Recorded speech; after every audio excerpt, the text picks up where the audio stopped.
Everybody, happy Easter. I've stayed away from the chocolate, haven't bought any. Although we went to visit my mother-in-law yesterday. She's in a care facility just a couple hours south of the Twin Cities here, and she thought we should all go to Dairy Queen. So we did. I thought, good for you at 88 to say, let's go get an ice cream cone. We had taken her out for brunch, and there wasn't dessert at the brunch, and so she thought we should go get Dairy Queen, so we did. I hope I'm not, demanding when I'm her age. So I just want to say hello to a few people this week. I have a new microphone and I recorded a whole bunch and I was talking really loud because I'm trying to project. And so now I have a microphone that's going to pick up my voice a little better and it sounded kind of terrible. So I'm starting over. Here we go.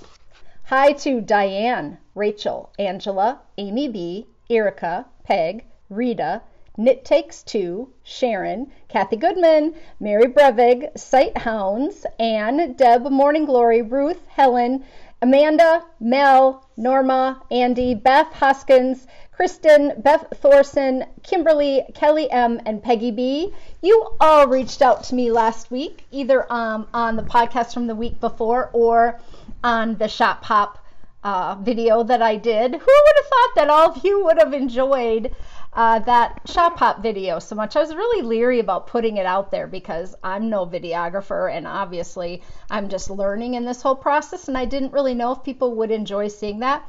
But man, a lot of you really liked seeing 14 yarn stores in the Twin Cities and you're a little jealous. I know, we're so fortunate. We have a pretty vibrant community here, so we are very supportive of our local yarn stores.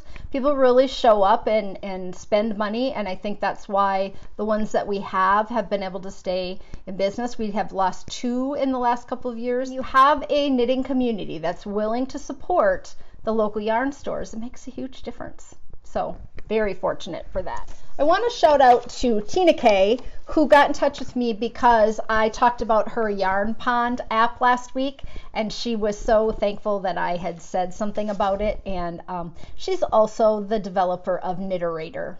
And I thought maybe that those two went together, but I don't always check on things that I should. And so she just wanted to let me know. So it's kniterator.com, and that's that sweater pattern generator that's out where you can put in your information, what you want to knit, top down raglan, yoked, and then your measurements, and it'll generate a sweater for you. Yarn Pond app, which is testers and sample knitters getting together with designers, and I had talked about it because the Fiberly app went live, but she just reached out to say yes, she does do both of those things, so I was glad that she did that. Fiberly went live on Friday. I had been asked to be a first designer to try it out. They wanted to know if I had something going up for test knitting, and I did. And then they asked if I'd be willing to use the site. So I didn't have to pay. Full disclosure there. You have to pay a minimal fee in order to be a designer or a sample knitter on the site. But I did post my project, and I had 5 people get in touch right away on the site, and it really worked out smoothly. Their resume is there. They've got pictures of things that they've knit there, so it made it very easy for me to kind of look and see if they've got some experience knitting the kind of thing that I needed knitted. So yeah, I already have worked through that with one person. So if you're interested in sample knitting or test knitting, those are 2 apps that are kind of making it convenient for people out there. I really appreciated that. Okay, I also want to share that the Knit City retreat event conference, this is a modern fiber event is what they call it. So it's a big show basically where you can go and buy yarn and get together with your friends. It's October 5th and 6th. It is in Vancouver, BC. It's becoming a huge event at the beginning of October every year. Lots of people went last year. So if you're from Canada, you should definitely look into it. But if you want to travel to Canada, take a look. I had so many people reach out after I talked about retreats and how to find out about retreats. So you just get your name on the list, the websites. And this came through my email today that signups are available, and the workshops and the event is live. So I think they have lots of classes at that one too. So it's kind of like a Stitches. It's run by two women. Christy Glass, I think, did or the Grocery Girls did a podcast about it a little bit. So you could go out and take a look at that. I was looking for an answer to something this week for someone, and I fell down the Brooklyn Tweed website rabbit hole. But they didn't know they had a rabbit hole on their website. They do. Over on the right-hand side at the top is a tab called Resources, and I got pointed in that direction because I was looking for something, and wow, do they have resources on their site. In their foundations section, they have selecting a sweater size, swatching 101, swatching 201, casting on, reading charts, reading your knitting 101, reading your knitting 102, and short rows. Then they go into stranded color work, color theory for stranded color work. Then they've got steeking, cable knitting 101, brioche 101, seaming 101, blocking 101, knitwear care. Like, I could just go over there every week and print this out and read it to you guys, because that'd be my podcast. What am I doing all this work for? No, I'm just kidding. But yeah, they have anatomy of a BT pattern, a Brooklyn Tweed pattern, woolen and worsted, so they have a thing on different kinds of yarn, and then breed specificity. So a ton of resources on the Brooklyn Tweed website if you are looking for, if you're maybe a beginner or a newer knitter, or you're looking for one of those topics that I read, they're all out there. I printed the whole thing because I thought, well, I don't want to just tell people. I want them to know what's there so they can actually, use the site efficiently. I went and looked at was someone came over and said that they hang their shawls and that there were some ideas on Pinterest on other ways to store shawls and sweaters. So you might want to go check that out and see what might work best for you. If you don't have very many shawls, some of these ideas with like the hangers with the holes in them, and do DIY ideas for how to hang your things, those different clothes hangers, like the pant hangers that have the different bars that come out from them, and you could hang your shawls on that. There were just quite a few things. If you have a ton of shawls, then maybe you have you don't have enough shelf space, and so you do need it to hang. But if you've got shelf space like I do, I take 60 shawls to my class when I teach it, so I have to have a lot of space, right? I do rotate them out between winter and spring because it's just too many, and I try to wear knitwear every single day. I don't leave the house without knitwear, but out of sight, out of wearing, right? Like, if you don't keep stuff out, you have a tendency not to wear it. So I really like to have all my shawls rolled in this little cubby that's in my closet, and so that I can see them, and then I don't think about, I got to get underneath the bed and pull that box out if I want to wear a shawl today.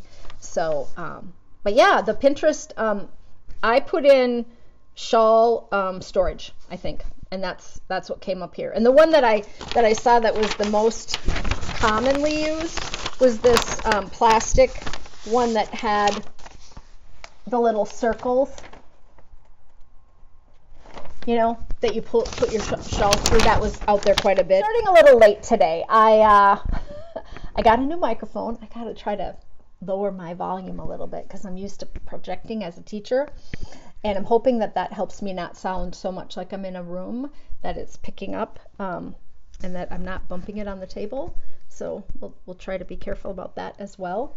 And a friend, Bert, thanks, Bert, reach out because I asked him for some feedback on my podcast because I'm trying to kind of up my game.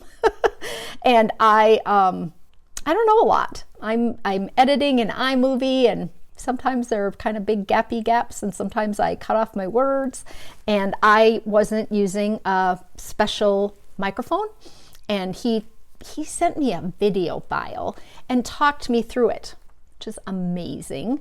And so we're also going to talk a little bit more about some things I can do so I should probably stop this, play it back, and see what the sound is like.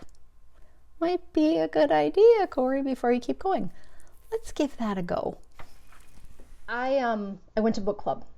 I got my schedule all switched around for everything, right? And then book club fell today, this month, on the same day as the podcast. But I want to share with everyone what book we read for book club because it was excellent. So this was Lucky Boy by Shanti Sekaran, and it was excellent. It won the Book of the Year award from 2 different agencies, I think last year.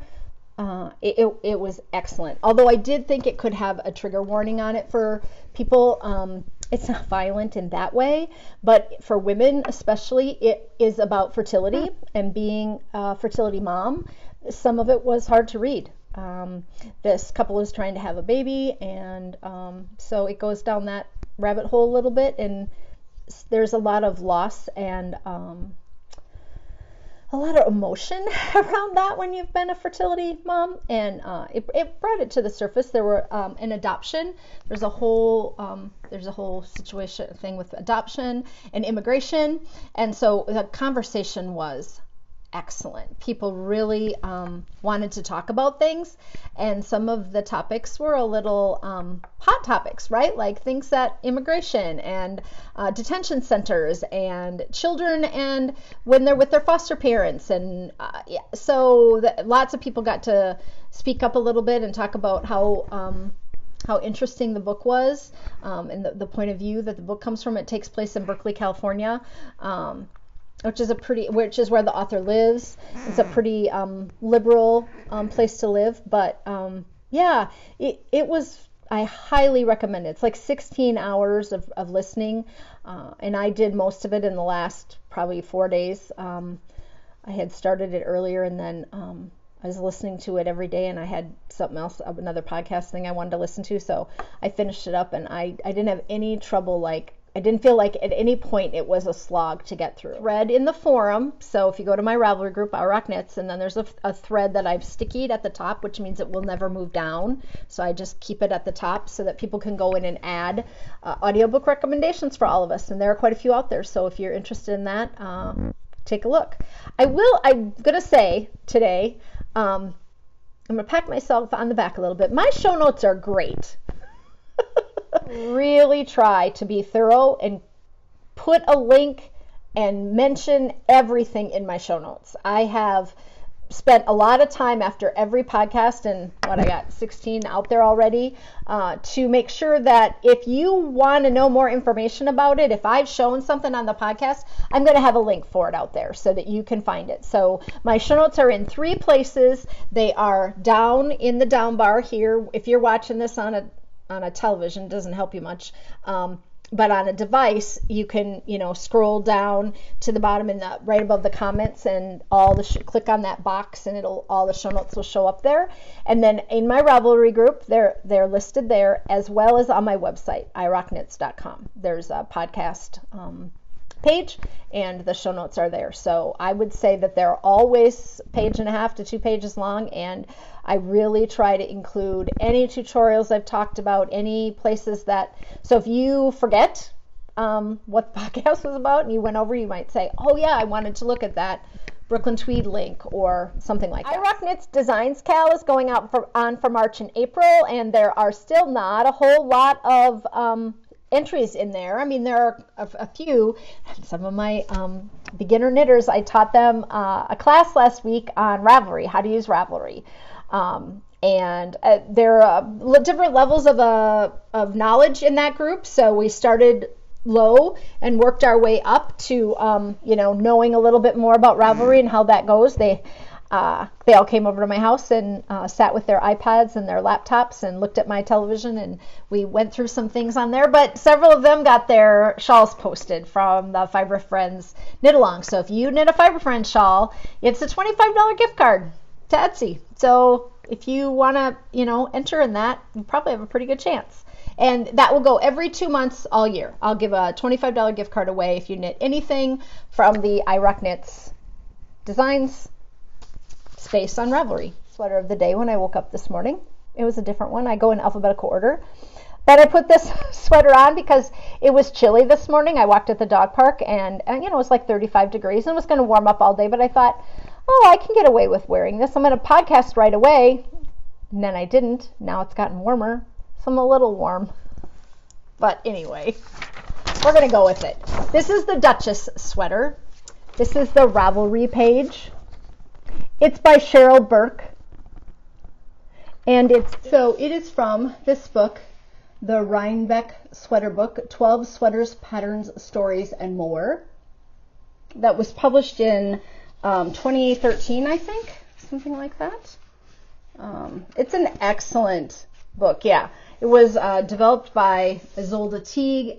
She got a bunch of designers together, and they each designed a sweater to put in the book.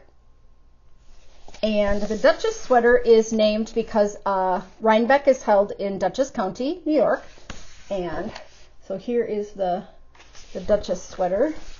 The reason that I decided to knit this is because I love chevrons. So we have a double duty chevrons here today.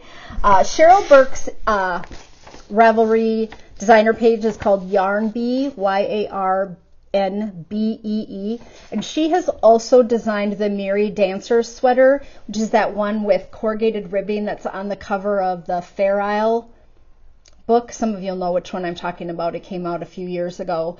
And she also did the Clinton cowl, which is another one that has like chevrons that I have the pattern to knit. So I have several things that I like her aesthetic apparently. She hasn't designed as much in the last couple of years as she did probably in the 2008, 9, 12, 13. But this is a worsted weight sweater. I knit it using Sun Valley Fibers worsted. I really can't say enough about the yoke on this sweater. When I talk about it in my sweater class, I said, the fact that a designer could make a repeat, however you want to look at it, whatever the repeat is, it's probably this, for all the sizes of the sweater and have the decreases happen in the yoke, but still keep every single one of the stripes 2 stitches apart is awesome, right? Some of you will have no idea what I just said, but when you design a sweater with a pattern in the yoke, let's say your yoke is 100 stitches around for the size medium, then you have to have a repeat that's divisible into 100. But then when you size it up, if you go to 112, it's not divisible anymore, right? You have to go by tens if you had a 10, or you have to go by 25 if you're going to do it 4. So it has to upsize accurately for all the sizes, and small, and going down. So this repeat is just the fact that she got the repeat to fit is not probably as difficult as the fact that when the decreases happen, they're still 2 stitches apart all the way down. It just, yeah, I was just super tickled with that. This is a neckline that's called a necklace yoke because it doesn't hang out over your shoulders and go down into your armpit. So if you're the type of person who can't or doesn't think that they look good in a yoked sweater, say you have broad shoulders or you're bigger on top, you're top heavy, this is a sweater that might work for you because it doesn't have a tendency to make you look quite as wide. See how much further out this goes that if you had your yoke swath all the way down here, it really can make you look wider. And so you could even take a couple of the chevrons off of this one probably and make it a true necklace. But when it is up on my shoulder, it doesn't really go past, just a little past the crest of my shoulder there. And so I often have people in my classes try this one on who have never tried on a yoke sweater before, or haven't worn a yoke sweater, don't think they could wear a yoke sweater for that reason. So it doesn't get down into your chest area either to make that bigger, and it draws all of the attention up to your face. So if you don't want people like me looking at, your larger breasts and your belly or whatever, this does draw your attention up to the face. So that's something that I really do like about it. She did hers in more not muted, but they're closer in tone. If you put that in a black and white, those are going to be closer in tone. And then I have that, you know, the higher contrast on mine. I was really looking for something higher contrast. So let me see here. Dutchess has a simple construction to show off the bold color work design. The body and sleeves are worked in the round to the armholes and then joined for the circular yoke. Short rows are used to raise the back of the neck. And the sizes are 32 to 62. Good on you, Cheryl, all the way up. So that's what it says up here. That's pretty good. Adult, bottom up, positive ease. It has a schematic, circular yoke in the round. I think it did have waist shaping. I didn't do the waist shaping. So anyway, that's the Dutchess, Dutchess. I think it comes up first when you put in Dutchess. And not a ton of people have made it. And I really liked it. And it's available for individual download. You do not have to have the book in order to get it. It's a $6 download of the pattern. And then there's an ebook that you can get if you wanted to get and look at all the sweaters from the, I should probably show a couple more. I haven't knit as many in here as I would like. So there's an all over color work sweater. There's a yoked sweater.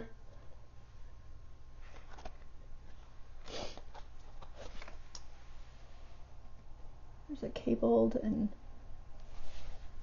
so just about everything in here is quite pretty. You know, that's that artichoke French. That's a stunning sweater. It's not for my body shape, I don't think, but it's stunning. Here's Maple Cotton Candy by Amy Herzog. All over texture.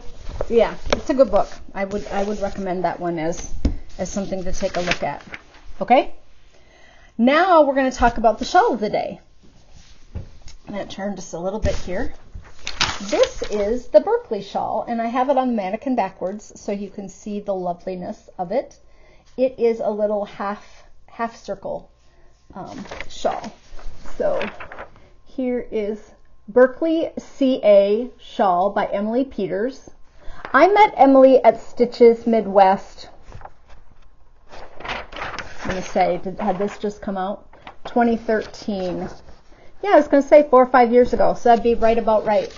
And I loved hers. Look at that high contrast, variegated and white chevrons, right? I just love that. So I put it in my queue right away. And it is like the town of Berkeley itself, the Berkeley shawl features larger than life color. It showcases highly variegated yarn at its finest. The increase in stitch count prevents pooling and looks great either scrunched up around the neck or draped loosely around the shoulders. So you can wear it either way. It is semicircular and it uses 400 to 425 yards of the main color and 150 to 160 yards of the contrast color. The reason that I always talk about this one in my classes is because of the interesting colorway that I chose. So here is mine, and see how it is. This is how big it is. Not very big. It's not a big shawl, but you can wear it scrunched up around your neck this way, or you can wear it over your shoulders. Because of its increases and the shaping of it, now let me see, it's going to look funny, but it really hugs your shoulders and does come around quite a bit in the front, all the way, around. So it stays on pretty well. I don't have a problem with it staying on. That's not always the way I wear it. But here's the deal. Emily's looks really striped, right? The cream and the variegated. Mine doesn't look as striped, right? Because my contrast color matches a color in my variegated yarn.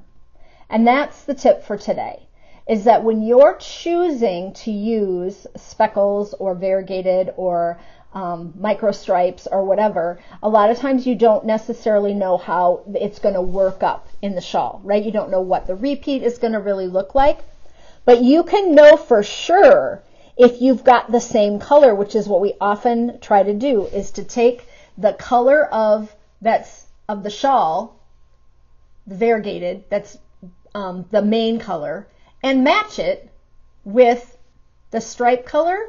And because I did that, there are places in the shawl where the two colors meet. And so it doesn't look as stripy as hers does. We talked about this once before early on, and so I brought two other shawls to show what I'm talking about again. So this is from our book, Minnesota 52. This is Megan's shawl, the Fall Come Back Now shawl. And this was the original pattern. And it's pinks and greens. So there are 4 rows of pink and 2 rows of green, right? Striped. And I used a yarn that matched my variegated yarn. And because the variegated yarn had so much gold in it, and my yarn was the striping yarn was the gold, it doesn't look striped. So if you're not a fan of striping, this can work in your favor, because you can just find a skein of yarn that has a lot of the color of the stripe in it. But if you are a fan of striping, then you don't want to do this. You don't want to find a color that has a lot of the color of your contrast color yarn in it. So you got your main color, and that's the variegated, and your contrast color, and you don't want them to match up too much over time when you're pulling them out together. And sometimes you don't know that if you can't if you already own the yarn, you can pull it out and see how long the repeats are of the color, how the dyer has dyed it. But otherwise, I love how this turned out. I'm absolutely, thrilled with the way that this shawl turned out. But it wasn't planned on my part. And this, I loved the 2 colors that I chose. I love how this turned out. This just glows in real life. It's really stunning. But it didn't stripe like Emily's did. And the thing that I was, most attracted to was the chevrons and the striping. So that's an interesting take on how that works. So if I put this on the right way over the shoulders, if you call that the right way, because you can do it either way, but see, it does come all the way around in the front. And I would say that you could very easily put a tie at the neck or partway down and tie that. Actually, you could probably sew it from the bottom, and it could almost be a poncho. Sew it, stitch it together up to about right here and leave that part open and pull it over your head. That's probably a great idea for somebody who moves around a lot at work and wants the shawl to just stay on really well. So anyway, there's your chevron sweater and your chevron shawl of the day today. I will talk really briefly about this. I usually don't talk too much about FOs, and this isn't really a shawl, but I finished it, and I took pictures on the mannequins, so it was sitting back here today, and I thought, I don't need 2 mannequins today. I'll just pull it over to take a little room here. This is the KAL cowl, CAEN, and it is a brioche cowl. But it is 1 stitch for 72 inches, basically. You do 2 rows, you set up your brioche, and then you basically slip with yarn in front, knit 2 together forever and ever. Amen. I thought that the shawl was styled like this because it came down around, can you see that? It came down around the shoulders and then had the cowl, and so I thought it had a really interesting construction. And I went out and purchased the yarn before I even really had a chance to look at the pattern. It was in a magazine, and then when I got the yarn came, I went to print out the pattern, and I couldn't believe that it basically was just a long rectangle. I was really actually pretty disappointed that it was just a long rectangle. But if you haven't done brioche or have wanted to kind of have an entry gateway into brioche, this is super easy. It's a chunky yarn, and you could stop at any point and make it into a cowl because you just repeat it over and over and over again. It's big needles, big yarn, so it works up very quickly, I alternated skeins because I use Malrigo, which doesn't always have the, matching colorways in all of their skeins very well. And then you just tied on fringe here as you went. So I just left it on the mannequin. I might leave it on. I like to leave the mannequins dressed during the week. I don't really like it when they're sitting there naked all week for 2 weeks in between podcasts. So I usually leave them dressed. So I'll probably leave that one dressed too. Okay, you guys, I stopped the podcast and checked the sound again. I'm still really loud. I apologize. I'm going to have to get used to this microphone situation. I've moved it a little bit away from me, and I'm going to try not to yell. But if you know me in person, you know I can get loud when I get excited or passionate or intrigued or just talk. I can get a little loud. So I'm going to try to turn it down when I edit to get it to a point, but if you're wearing headphones, I might have already blown you out of the water a couple times. So I'll just have to learn because I want to have better sound than I've had before. Okay, I have a little tip for today because someone asked me about alternating skeins, and I was out on YouTube looking for a video to share with her, and I came across this one, and it's excellent. I even learned something that I thought was fascinating. So it's called Blending Hand-Dyed Yarns in the Round or Helix Knitting. And it's with Suzanne Bryan. I'll link it in the show notes. And she shows the difference between alternating skeins or striping something, because it's basically the same process, and going up the side of your sweater or project or your cowl or your hat, and you twist the yarn around each other all the way up, and how sometimes that can get a little tight and sometimes even show through. You have to be really careful about that. So she has this technique where you just start with a new yarn and you don't carry the yarn up from wrapping it around each other, and the visual on it is just, I thought, I'm never going to carry my yarn up again. She just switches to the other color, and you just make that stitch tight, but as tight as the yarn before. It was brilliant. I thought, I think that's the way we used to do things, and then someone got the bright idea that we really should be twisting that and hold it in snug. So we all switched over, and now she's out there saying, if it doesn't look good, we shouldn't leave it like that. So anyway, go look at that, because if you are alternating skeins or doing stripes, you wanna know about that. That was a good one. I have a question from a listener this week, and she asked me if I had ever had someone complain or be put off by the fact that I was knitting in public. And she wanted to know what I would do in response to that, or how I would answer that, because she has a friend who doesn't like it when she knits when they're in public together. And she does it all the time. And she told another friend that she didn't like it, and so now she's just wondering, what do you say to that? How do you answer that? So I went down a huge, I'm going to think of all the things you could say, and I responded to her today. But it hasn't really happened to me too much. I mean, I do think that I get looks when I'm out to dinner with my husband and I'm knitting, but I usually keep it in my lap or just barely up on the table. And so people might look and be like, what's she doing? But no one has ever whispered and said, look at that woman over there knitting with her husband, right? And I've never had anybody ask me to put it away. But in this situation, she's actually spending time with this friend in a public setting, it seems like, with several other people who are involved. And now she knows that this woman doesn't like it. And, I said, okay, I'll tell you what I said. This might sound weird, but I was in church last Sunday, and there was a girl sitting about 3 rows in front of me with her mom and her sister, and they were teenage girls, and the girl had a baseball hat on, and it bugged me. I just think that if you're a Christian and you're in the house of the Lord, that maybe you want to take your hat off, right? I don't know. Do you guys, okay, that's a whole nother issue, but do you let your sons come to dinner with their hats on, or do they have to take them off when they eat supper? Maybe I'm old fashioned, so it bothered me, right? I'm sitting behind her. It bothered me. I said to my husband, I can't believe that girl has her hat on.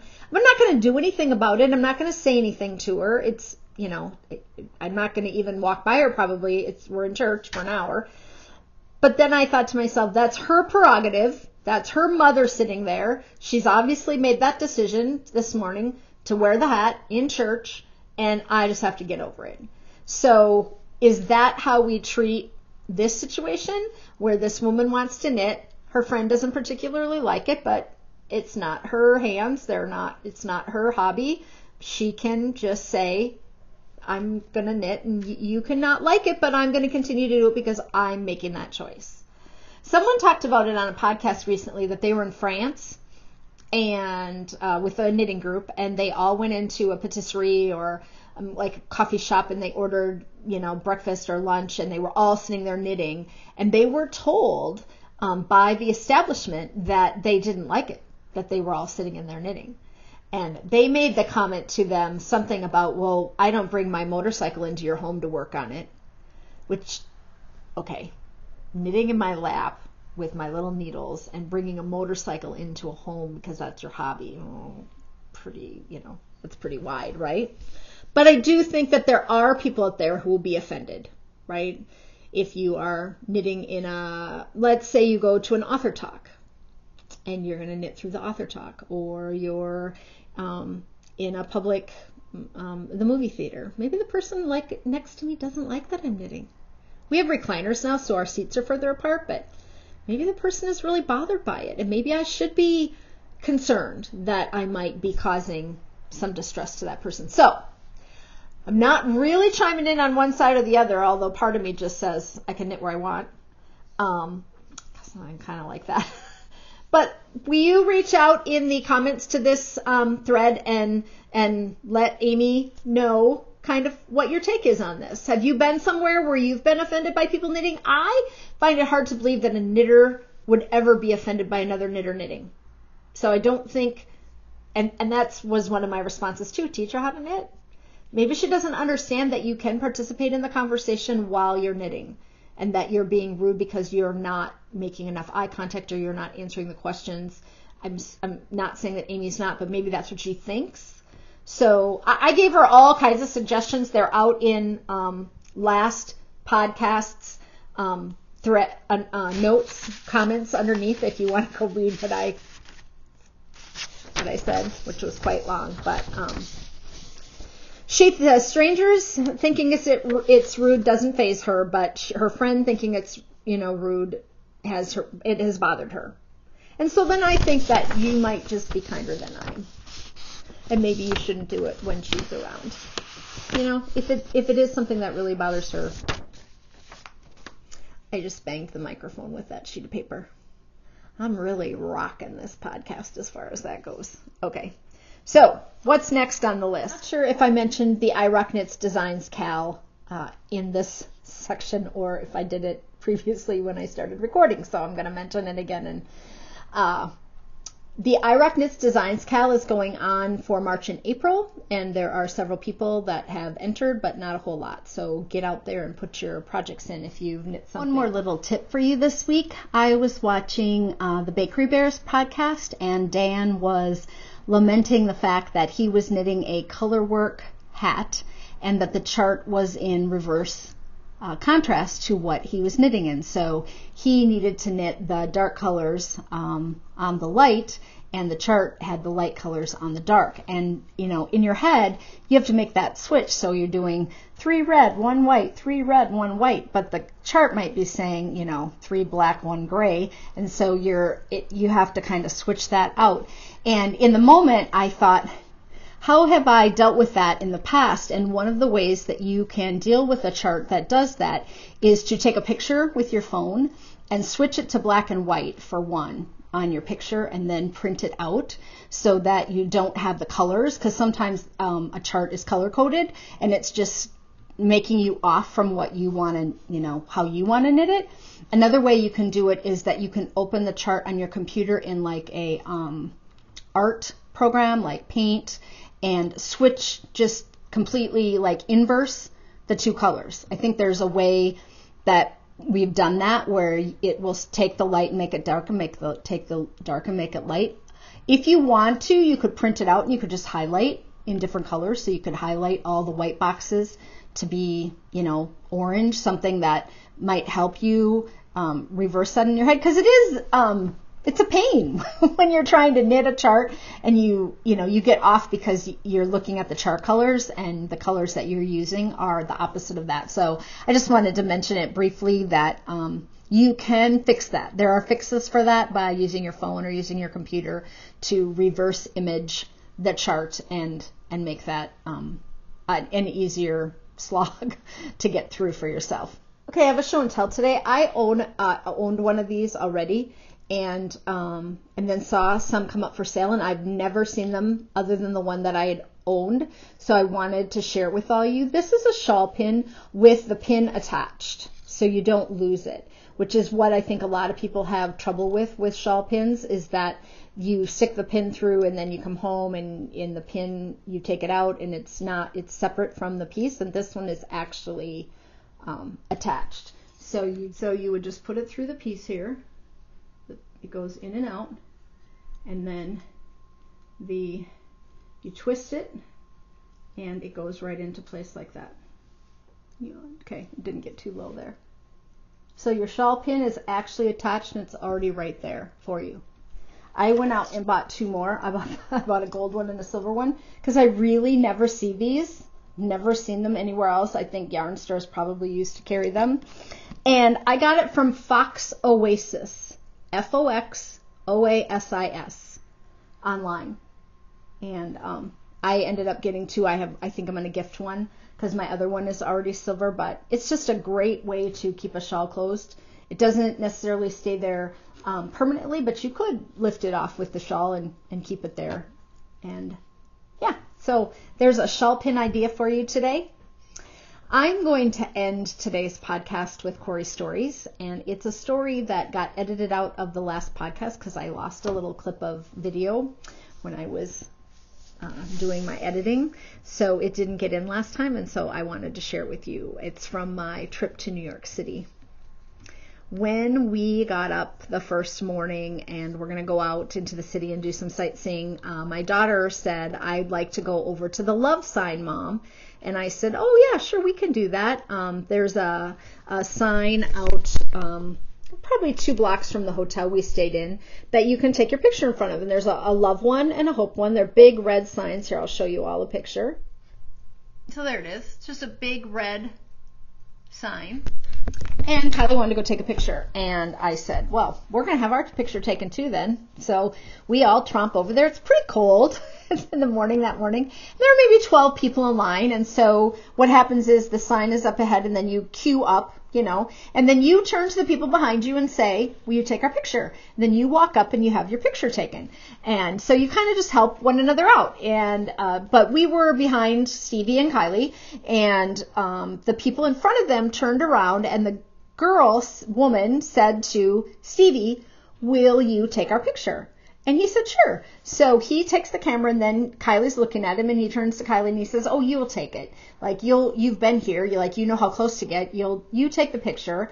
And in the meantime, as Stevie's saying that to Kylie, the girl has walked up to the sign, and the guy turns around and says to Stevie, "I'm going to ask her to marry me. Will you video?" And he hands Stevie his camera. Now, Stevie's already passed off the first camera because he doesn't really want to take a bad picture. And now he's got a hold of video of this. And he turns to me and he says, he's going to ask her to marry him. And so, of course, the people behind me heard, and the woman behind me was like, "Oh," and we both got kind of excited. And so they get up there and they're kind of talking, and I don't think that she has any idea in that moment. And then he gets down on one knee. So I, as the extrovert, say, "He's asking her to marry him," so that people around could see this happening. And everyone started to clap and applaud. People on the corner, people in the coffee shop line, people were just so, that's a neat moment to witness. And she was really surprised. She said yes. And then that's when everybody started cheering. And Kylie, the introvert, I thought later she was going to say to me, "Mom, what were you thinking?" But she said, "Mom, that was really nice because, that way everybody cheered at the end of the video. And Stevie said, I didn't want to say anything, but I needed to know if I should zoom in and if I should cheer or not or what. And so he said, it worked for him too, because then there was this kind of loud commotion. It was just a really neat moment to witness. There is good and love in the world. And afterwards, Stevie and Kylie went into the coffee shop to get a cup of coffee, and the couple was in there. They were calling and, talking and hugging. And so, yeah, it was just a really neat moment to start off our trip that morning. I just felt kind of honored, that we got to see that moment. And there I stood with my phone in my hand. Did I take a single picture or video of myself? No. I could have had the proposal on the knee on my phone, right? They're random strangers, but he was just grinning from ear to ear, and they just looked really happy together, and it was really cool. So I just wanted to share that with all of you, that, love is kind. Okay, so that's about all I have for today. You can find me for my email, Cori@Irocknits.com. You can find show notes out in the Ravelry group. Join the Ravelry group. I am not doing a drawing this week for the Love Your Melon bags, because I have not really gotten anywhere with that whole thing. I'm trying to up my viewership on the podcast and up my viewership on Instagram, and several of you went out and tried to help me out, and I really appreciate that. But I am nowhere near my goal of reaching 10,000 viewers or 5,000 subscribers by my birthday, which is coming up here shortly. And so I'm going to leave it open for a couple more weeks. If there is anything you can do to help me kind of grow my viewership so that more people are watching the podcast and more people are finding the podcast via Instagram, I would be forever grateful. They say if you make an intention, it will, come true, kind of like a goal. I have this intention that I want this podcast to become a learning platform for lots of people, and I want to be able to answer anybody's questions. So if you have someone you can share it with, or you think someone would be helped by asking a question over here, even if they don't watch, send them my way, and then maybe they'll become a viewer. So I will probably do the drawing in 2 weeks to a month. We'll just see how the numbers look for that. There aren't a lot of entries yet, so and I've got 2 of those bags and the wallet to give away. So I just want to give everybody a fair chance to kind of help me out and help me kind of move forward. All right? I'm going to pop back in here because somebody's going to ask. Kylie has not decided on a law school. She gets asked 15 times a day, and some things have happened. She got offered a bigger scholarship at another university, so we need to go visit now. And so she's narrowed it down to 3, and we are still working on that, but I will be sure to let you know maybe by the next podcast if she knows what school she's going to. But several of you said that you keep her in your thoughts because you know that this is a stressful time when you're a college senior and you're making your next life plan. So I thank you all for that too.